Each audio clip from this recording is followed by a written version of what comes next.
killed you, motherfucker. You crazy? I don't know the fuck you think they play with. I don't play no motherfucking games. I'll fuck you up, motherfucker. I'll fuck you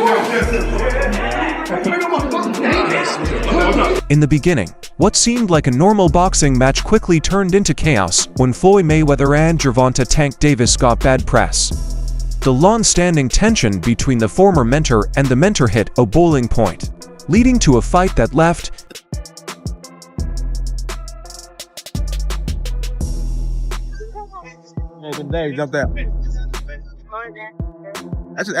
Let's talk about what led to this shocking turn in their long-running feud, and why this fight could be the most shocking part of their history of bad blood. Floyd and Gervonta haven't always been this way. There was a time when they were the unbeatable fighting team. Floyd, the retired, unbeaten legend, and Tank Davis, the rising star who was being coached by Floyd. Tank's fame went through the roof. Tank became well-known thanks to Floyd's knowledge, contacts, and knack for advertising, but things weren't as easy as they seemed on the outside. I remember first hearing an issue between Floyd and Gervonta before Gervonta fought Pedraza. And the issue I heard was that Floyd didn't want Gervonta to stay in Baltimore because he felt there was too many distractions for him in Baltimore and he wanted to stay in Vegas. And the story I was told at that time was that Floyd gave Gervonta one of his penthouses or one of his apartments in the Palms Hotel. And he said, "This is your apartment. I'll furnish it for you." He got him a Jeep. At the time, Gervonta was not a world champion. He got him like a Jeep, a 4x4. You know, he basically said, "I'll make it comfortable for you. I don't want you to go to Baltimore. I want you to stay here. I don't think Baltimore is the place for you," you know? And what I was told was Gervonta sold all the furniture, sold the Jeep, and went back to Baltimore and bought a Benz. You know, with that's what I was told at the time. So tension began brewing as Tank grew into his own as a fighter and personality. Floyd's controlling style didn't sit well with the fiercely independent Tank. Over time, the cracks in their relationship became public.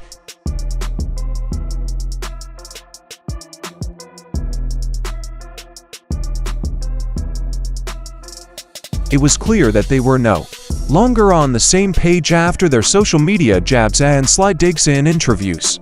Tank started distancing himself from Floyd, and their beef only escalated when Tank decided to part ways with Mayweather Promotions. Has the time come, gotta ask you this, has the time come for Tank Davis to take control of his own career and leave Mayweather Promotions? It don't necessarily have to be leave Mayweather Promotions. It's about just becoming that man, handle your own, responsibility, your own priority. So I feel as though it's my career, so I feel as though I need to be the one to control my career. You know what I mean? So, and it's time. You know what I mean? Everybody don't need to, have them training wheels on them forever. You know, it's time to, ride their own bike without training. Floyd's promotional company, it wasn't just a professional chose, it was personal. Tank wanted to carve his path and show he didn't need Floyd's shadow to succeed. What set you off that you was like, I gotta do that? A lot of people don't know that what Floyd do. He said. So you feel like it was a sub, like he was subbing you, like, oh, like he was going at me.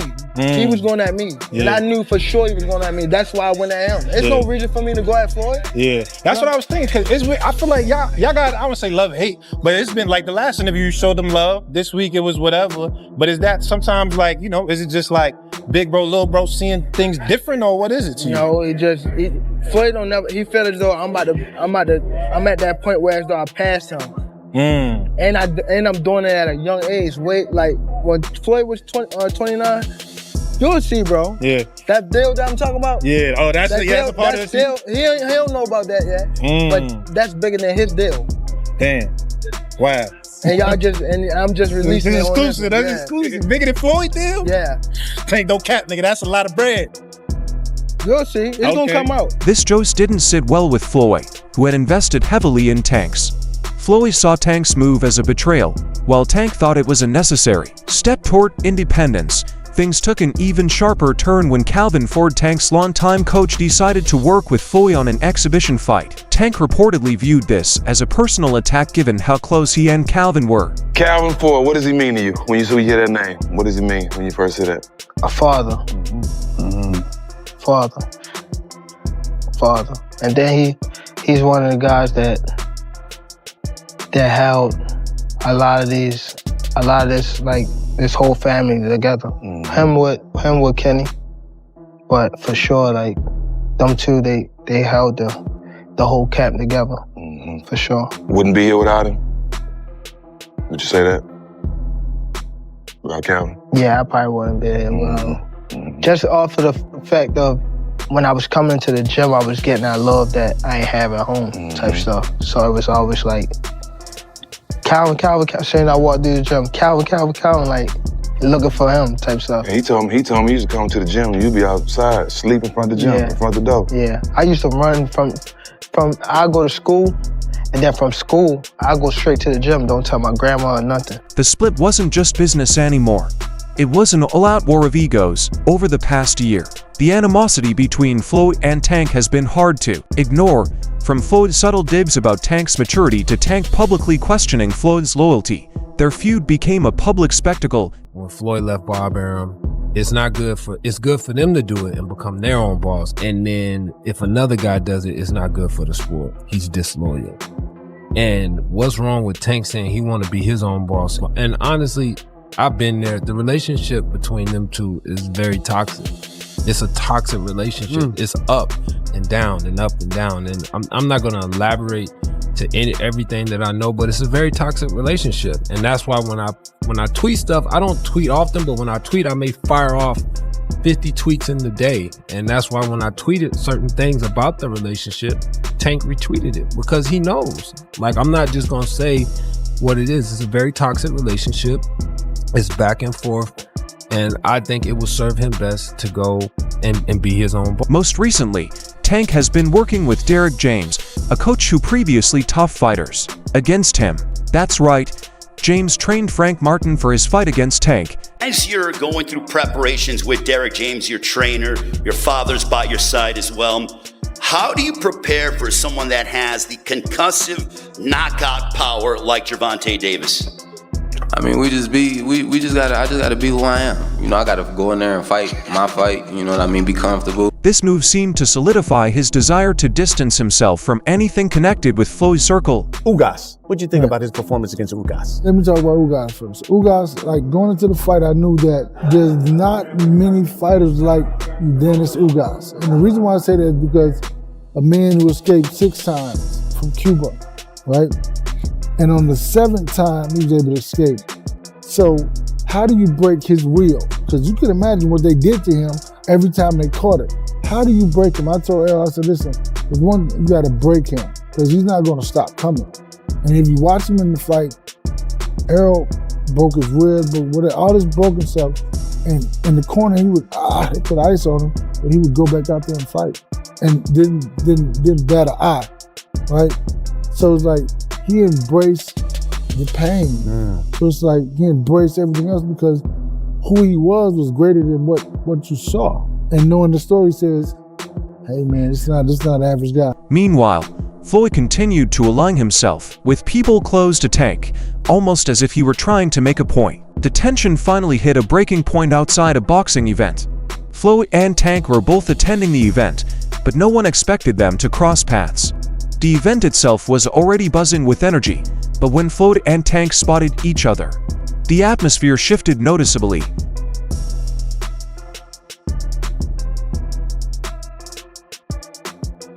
It started with verbal jabs, but then things escalated quickly. Floyd, known for his usually calm attitude, lost his temper and lunged at Tank.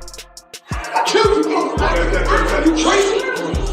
I know the fuck you think they're playing with. I don't play no motherfucking games. I fucked you up, motherfucker. Fuck you up. I play no motherfucking games. The two exchanged blows before security interfered, but the damage was done. The footage of the altercation spread like wildfire, with fans and media sources scrambling to make sense of what had just happened. Another reason Floyd might have snapped is Tank's job choices. Like, let's be real, the person just announced he's quitting after 2025, and fans are shocked. 25 is at the next year. I'm out of it. After our second fight. You're out of it? Yeah, Care to elaborate on that? out of the sport. After our second fight. Nah, no, I'm gonna win, bro. Nah, I could tell you my fights. With only a year left, people were expecting legacy-defining matches. What changed? What made this shit trash, garbage? If you got the opportunity to sign a prospect for GTD, who will be? Gervonta, something should have happened during the time, because when I saw you at the Frank Martin press conference, it looked like you were like the talks about retirement was not even discussed at this moment, and now it's something you keep on repeating. Is it just because obviously what you've done through boxing since you were a kid and everything? Where's Calvin Ford? Is Calvin Ford or Leonard Edelby? Usually they're around to. You think you might regain the love for it though? You never know. Like say you got. But instead, Tank is out here facing Lamont Roach, a dude he's already beaten multiple times in the amateurs. And I promise you, you better lead them home. You better lead the females home. On my mother, you better lead the females home and the kids. On my mother. Yeah. Now watch this. They gonna now be watch. There. They gonna be now there. watch. Now watch. What's different from 10 minutes ago? You know how when they told you say how like I posed for Lomachenko, right? And like how he said like he was retired and things like that. I feel as though like we've been in it so long that we are getting tired of it. Like we've been beating our body up so long, but it be like situations like just now, like where he talking that spark the plug again. Yeah, that's what I want. Is that all it takes for you? Is that all it takes? Just a little comment? Nah, but that's what I want though. I don't want you to fight me like you saying you're going out. It always go like this. It always go like this. Nah, what I'm always saying, get the you just said you feel like you going out. They go to sleep. I don't want you to feel like you going out. No, shade to Roach, but the boxing world was looking for bigger names and higher stakes. No, I think Lamont Roach is a terrific fighter. He might be a little over his head with Gervonta Davis. Gervonta Davis is, to say the least, he's a beast. He really is. He's a tremendous fighter. He's a dedicated fighter when it comes to training and fighting and making sure that he's in optimal conditions when he steps inside that squared circle. It's going to be a tough night for Roach, but you can never count him out. You know, watching him fight up close and personal, he's sneaky good, which means he can catch you at any time. He can land combinations sometimes at will without you even knowing it. You know, he's that sneaky. So yeah, it's going to be very interesting. But obviously Gervonta Davis has the experience. He has the knowledge. He has that mean streak in him that will take you out with any punch. Floyd, the best boxing strategist, has been pushing hard for Tank to take on Keyshawn Davis. Floyd fucked with DB3. I'm not gonna lie to you. Like, he came up and asked about me first, and he was like, yeah, I see your two brothers going crazy too. Ain't your youngest one going to the Olympics? Like, what's his name? Keon. Like, your other one's signed with you with top rank too. Like, he loved us as a group. So he already knew you, like, prior? Like, you didn't even have to explain, yo, you feel me? Like, of course he knew me, but he also knew my two other brothers as well. So I'm like, damn, Floyd paying attention. Like, he really fuck with us. Maybe because we carry ourselves as a family and we just so strong with that. Or maybe because we just can fucking fight too. You know what I'm saying? He never really went into details on how he knew us. But when he did that shit at his gym, he told me that, I'm like, damn, like, he different. I text Floyd the other day, like, Floyd, he like, man, anytime, family, you just let me know. I can call Floyd right now, he fuck around and answer, you know what I mean? So, Floyd's a real nigga, I'm not gonna lie. Keyshawn isn't just some random prospect. He's a real rising star who's been turning heads with his insane speed, deadly precision, and high boxing IQ. Davis Keyshawn, this new guy, he's 140 pounds, he's not bad. Yeah. Keyshawn Davis. That's him right there, isn't it? Ooh, no, I thought he was. Ooh, there you go right here. Oh yeah, the young guy. Nice combination. He's quick. Good. Yeah. Ooh. It's a harder puncher. And, But here's the kicker. Flo is not just doing this for the business side of fighting. Nope. It's personal. A world title. But also, we gonna come back to Norfolk, man, so y'all don't forget about me. Y'all keep supporting DB3. But world title's definitely gonna be next. 2025, we got big plans for everybody in the boxing world. Hey, Gervonta, knock, knock. And you've been on that all week. Listen. The beef between Tank and Keyshawn is spicy. These two have been swapping shots, verbal ones, for a minute now. Luckily, now I got a chance to be around Floyd Mayweather. He be calling me now, he be texting me now. The whole last camp, I was in Floyd's gym. He closing down the gym for me. I'm working pads with him. He working pads with me and my brother Kelvin. Me and Kelvin sparring in front of Floyd, like he coaching him.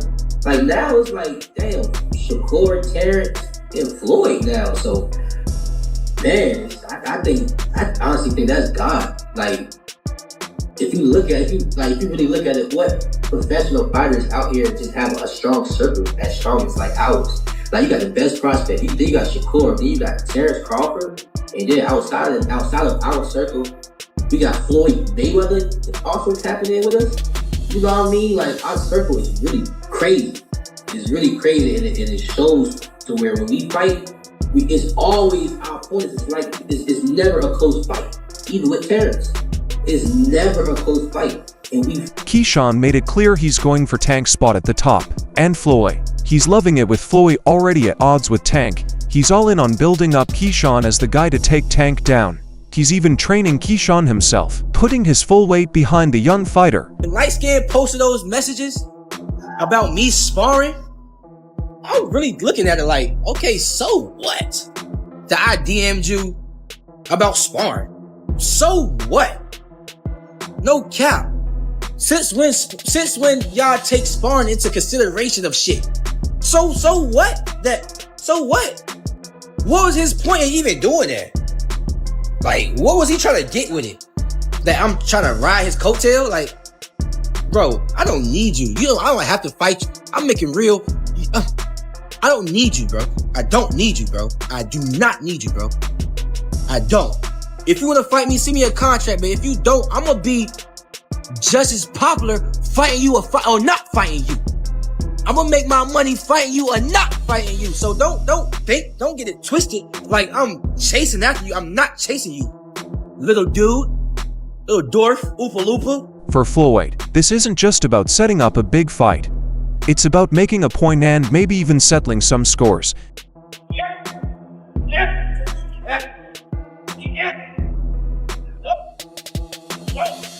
What's really driving Floyd up the wall, though, is that Tank seems to be dodging Keyshawn with retirement coming. Everyone's expecting Tank to step up and fight the best, not revisit old battles from his amateur days.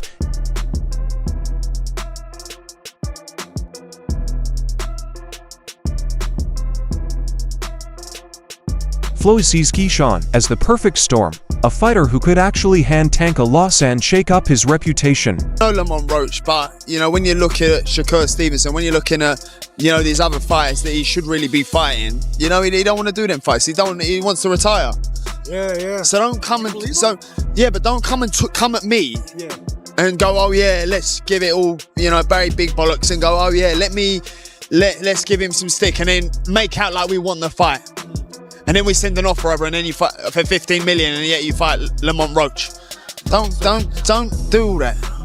Do you know what I mean? It was a real offer. That was true then. It was a real offer. We offered. I said, listen, you keep talking my promoter's going to get back to you in 48 hours. 50 minutes. Initial offer sent over. But was it Unquell didn't let him out to play? His boss didn't let him out. That's it. So he wants to talk about 50 million. First offer.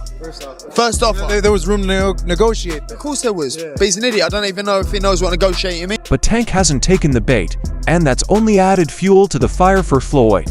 Tank's hesitation isn't just frustrating, it's downright disrespectful to the sport and everything. Floyd thinks a true champion should stand for the tension, it might have been the final straw that set Floyd off and led to the wild brawl. I would prefer Tank Davis, the top guy.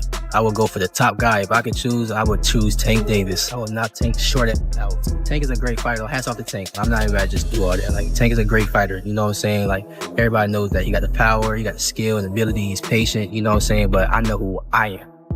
That little short can't touch me.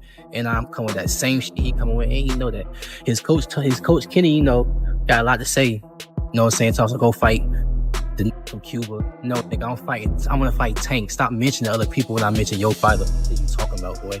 Like, don't play with me, bro. Y'all know how I'm coming. Tank, if you wanna fight, send me a contract, bro. Tank, you know. But the final fight to make Tank versus Floyd, this isn't just a fight. It's a war, a battle for pride, respect, and reputation for Tank. It's the chance to silence his doubters, close out his career with a bang, and prove he doesn't need Floyd Mayweather to define his greatness. That's how he feels. If he's upset with me over me being good to him, over me helping him, he can be upset. I mean, I'm not mad at him though. Right. He's entitled to be upset. For Floyd, it's about telling the world why he's undefeated and making sure Tank never forgets who made him a star. May or may not fight guys like Shakur or Devin. What would his legacy be then in your eyes? I think his legacy will be in his time, which he need to be respected for, that Tank did what most of the greats did in their time. One ballot, as far as I'm concerned, Hall of Famer. So based on that, in his time, as far as his era, where it was loaded with fighters or fights and fighters that, you know, could have fought each other and they didn't. Every era has that same situation. I don't think that ever gonna go away or ever would be something dismissed from eras of conversation. But I think Tank Davis, you know, understand his path and gonna go by what he feels. Hey, he's young still, might change his mind, who knows? Something might happen in the next 1 or 2 fights where there's an automatic repeat or rewind of something spectacular. But Mayweather's the only one with no losses on his record right now. It's a tough thing in boxing to go that long. I mean, you also got Andre Ward, but that was like, what, 32, 34? Yeah, but Ward lost one somewhere in there. No, I think he's undefeated. Is he? Yeah. But he's not as much as Mayweather. And the other thing, too, is that Mayweather, the resume, if we go back to the resume. But you know what? I love that because everybody says Mayweather didn't fight nobody. He fought this guy. They don't. Those are people that don't know about boxing. Mayweather fought everybody they put into him. It's not his fault he saw Pacquiao late in Pacquiao's career. It's not his fault. So that's all from today's show. If you liked it, remember to leave a like, subscribe, and ring that bell icon so you never miss our upcoming videos. And don't forget to share your thoughts in a comments section. Stay tuned, and we will catch you in the next video.